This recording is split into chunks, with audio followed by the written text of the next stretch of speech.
నమస్కారం. మా Gulf news కి స్వాగతం. ప్రతిరోజు 6 దేశాల తాజా వార్తలు మీకు అందించబడుతున్నాయి. గల్ఫ్ సహకార మండలి ఆర్థిక వ్యవస్థ 2025 మూడవ త్రైమాసికంలో విస్తరించింది. స్థూల దేశీయ ఉత్పత్తికి చమురుయేతర కార్యకలాపాలు సహకారం అందించాయని గల్ఫ్ అరబ్ దేశాల సహకార మండలి గణాంక కేంద్రం గణాంకాలు వెల్లడించాయి. 2025 మూడవ త్రైమాసికంలో జీసీసీ దేశాల నార్మల్ జీడీపీ సుమారు $595 బిలియన్ల అమెరికన్ డాలర్లకు చేరుకుంది. 2024 ఇదే కాలంతో పోలిస్తే ఇది 2.2% వార్షిక వృద్ధిని సూచిస్తోందని తన బులెటిన్లో పేర్కొంది.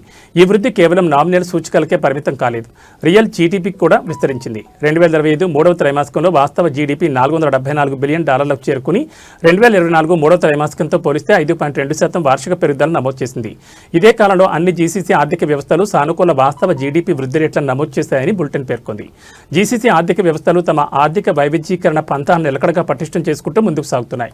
2025 మూడవ త్రైమాసికంలో మొత్తం నామినల్ జీడీపీలో 22%తో చమురు మరియు గ్యాస్ వెలికితీత కార్యకలాపాలు అత్యధిక వాటాను కలిగి ఉన్నప్పటికీ చమురుయేతర రంగాలు కూడా గణనీయమైన మరియు ప్రభావవంతమైన సహకారాన్ని అందించాయి.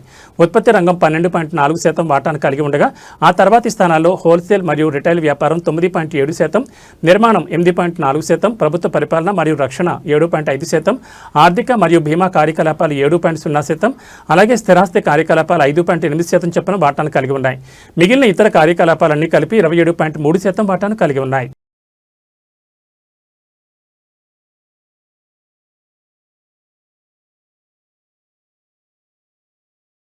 ఫేక్ ఎస్ఎంఎస్ స్కామ్ మెసేజ్ల ద్వారా నివాసితులను లక్ష్యంగా చేసుకుంటున్నట్లు ఆరోపణలు ఎదుర్కొంటున్న ఒక క్రాస్ ఎమిరేట్ ఫ్రాడ్ నెట్వర్క్పై యుఏఈ పబ్లిక్ ప్రాసిక్యూషన్ దర్యాప్తును ప్రారంభించింది. టోల్ గేట్లను చెల్లించకుండా దాటినందుకు విధించే చిన్న ట్రాఫిక్ జరిమానాలను పరిష్కరిస్తామని చెప్పే ఈ స్కామ్ బాధితులు తమ బ్యాంక్ ఖాతాల నుంచి పెద్ద మొత్తాలను కోల్పోయేలా చేస్తోంది. అధికారులు తెలిపిన వివరాల ప్రకారం ఈ మోసపూరిత పథకంలో ట్రాఫిక్ ఉల్లంఘనలకు రాయితీ చెల్లింపులు తరచుగా 4 దిర్హాముల కంటే తక్కువగా ఇస్తామని పేర్కొంటూ లింకులతో కూడిన మెసేజ్లను పంపడం జరిగింది. ఆ లింక్పై క్లిక్ చేసి తమ బ్యాంక్ కార్డు వివరాలను నమోదు చేసిన బాధితులు ఆ తర్వాత తమ ఖాతాల నుండి అనధికారికంగా పెద్ద మొత్తాలు డెబిట్ అయినట్లు గుర్తించారు. ఈ క్రమంలో ఫిర్యాదులు పెరగడంతో ఒక ప్రత్యేక బృందాన్ని ఏర్పాటు చేసినట్లు ప్రాసిక్యూటర్లు తెలిపారు. ఆర్థిక లావాదేవీలను పర్యవేక్షించడంతో పాటు బాధితుల నుంచి ఆధారాలు సేకరించడం ద్వారా అజ్మాన్లోని ఒక నివాస అపార్ట్మెంట్ నుండి పనిచేస్తున్న ఒక క్రిమినల్ ఫ్రాడ్ నెట్వర్క్ను దర్యాప్తు అధికారులు గుర్తించారు. నిందితులు దొంగిలించిన బ్యాంక్ కార్డ్ డేటాను ఉపయోగించి మోసపూరిత లావాదేవీలను ప్రాసెస్ చేయడానికి ఉపయోగిస్తున్నారు. వారి అపార్ట్మెంట్ నుంచి 22 ఎలక్ట్రానిక్ పాయింట్ ఆఫ్ సేల్ పరికరాలను అధికారులు స్వాధీనం చేసుకున్నారు. విదేశాల్లో నివసిస్తున్న ఒక పాకిస్తానీ జాతీయుడు నడిపిస్తున్న ఒక పెద్ద నేర నెట్వర్క్లో అనుమానితులు భాగమని దర్యాప్తులు వెల్లడైంది. అతను దొంగిలించిన బ్యాంక్ కార్డు వివరాలను షేర్ చేయడంతో పాటు షార్జా మరియు అజ్మాన్లలో ఏర్పాటు చేసిన ఫ్రాడ్ కంపెనీలు మరియు బ్యాంక్ ఖాతాలను ఉపయోగించి బాధితులను మోసం చేస్తున్నారు.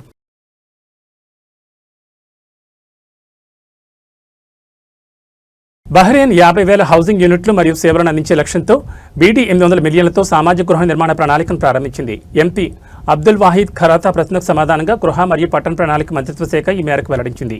2025లో యస్కాన్ బ్యాంక్తో కలిసి రూపొందించిన కార్యనిర్వాహక ప్రణాళికకు కేబినెట్ ఆమోదం తెలిపిందని పేర్కొంది. డిసెంబర్ 2025 నాటికి 7,000 గృహ సేవలను అందించడానికి సిద్ధంగా ఉన్నామని, పలు ప్రాంతాల్లో ఇప్పటికే ప్రధాన ప్రాజెక్టులు కొనసాగుతున్నాయని మంత్రిత్వ శాఖ తెలిపింది. వాటిలో మదీనత్ ఖలీఫా ఒకటని, ఇది 3,000కు పైగా యూనిట్లను అందిస్తుందని తెలిపింది.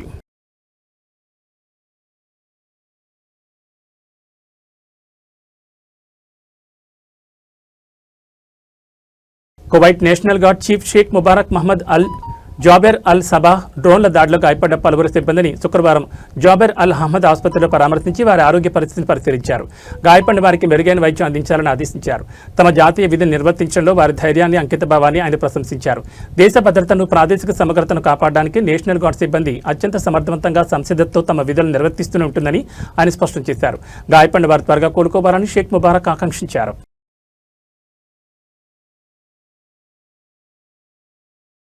ఒమన్ విదేశాంగ మంత్రి సయ్యద్ బదర్ అహ్మద్ అల్ బుసైదీ మారిషస్లో జరిగిన 9వ ఇండియన్ ఓషన్ కాన్ఫరెన్స్లో వీడియో లింక్ ద్వారా పాల్గొన్నారు. ఈ కార్యక్రమంలో మారిషస్ ప్రధానమంత్రి నవీన్ రామ్ గులాంతో పాటు హిందూ మహాసముద్ర దేశాల విదేశాంగ మంత్రులు, ఉన్నతాధికారులు పాల్గొన్నారు. ఈ సందర్భంగా సముద్ర భద్రత, నౌకాయాన స్వేచ్ఛ, సముద్ర వనరుల సుస్థిర నిర్వహణ మరియు ప్రాంతీయ భాగస్వామ్యాన్ని బలోపేతం చేయడం వంటి ఉమ్మడి సవాళ్లపై చర్చించారు. ప్రస్తుత ప్రాంతీయ పరిణామాల కారణంగా తాను వ్యక్తిగతంగా హాజరు కాలేకపోయినందుకు ఒమన్ విదేశాంగ మంత్రి విచారం వ్యక్తం చేశారు. హిందూ మహాసముద్ర ప్రాంతంలో భద్రత మరియు స్థిరత్వాన్ని బలోపేతం చేయడానికి మరింత బలమైన అంతర్జాతీయ ప్రయత్నాలకు ఆయన పిలుపునిచ్చారు. నౌకాయాన స్వేచ్ఛను పరిరక్షించడం, సముద్ర ప్రయోజనాలను కాపాడడం యొక్క ఆవశ్యకతను ఆయన వివరించారు. సముద్ర చట్టంతో సహా అంతర్జాతీయ చట్టాలను ఒమన్ గౌరవిస్తుందని తెలిపారు. హిందూ మహాసముద్రానికి, దాని ప్రజలకు సురక్షితమైన, సుస్థిరమైన భవిష్యత్తును అందించడానికి అవగాహన, సహకారాన్ని బలోపేతం బలోపేతం చేయడంపై దృష్టి సారించినట్లు తన సోషల్ మీడియాలో చేసిన ఒక పోస్టులో వెల్లడించారు. భద్రతను పెంపొందించడానికి, నౌకాయాన, వాణిజ్య స్వేచ్ఛకు మద్దతు ఇవ్వడానికి హిందూ మహాసముద్రానికి బలమైన సామూహిక నాయకత్వం అవసరమని విదేశాంగ మంత్రి అల్ బుసైతి అభిప్రాయపడ్డారు.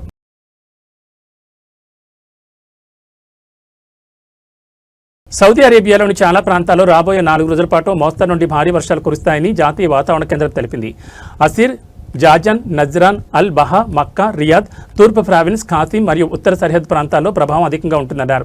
ప్రజలు తమ వెబ్సైట్, సోషల్ మీడియా వేదికలు మరియు అన్వా యాప్ ద్వారా అధికారిక వాతావరణం, తాజా సమాచారం మరియు హెచ్చరికలను ఎప్పటికప్పుడు తెలుసుకోవాలని వాతావరణ కేంద్రం సూచించింది. ప్రజలు అప్రమత్తంగా ఉండాలని, వరద ముప్పు ఉన్న ప్రాంతాలకు మరియు లోయలకు దూరంగా ఉండాలని, అలాగే వాటిలో ఈత కొట్టొద్దని పౌర రక్షణ విభాగం విజ్ఞప్తి చేసింది. ఈ వాతావరణ పరిస్థితుల సమయంలో భద్రతా సూచనలను తప్పక పాటించాలని, ప్రమాదకర ప్రాంతాలకు దూరంగా ఉండాలని అధికారులు తెలిపారు.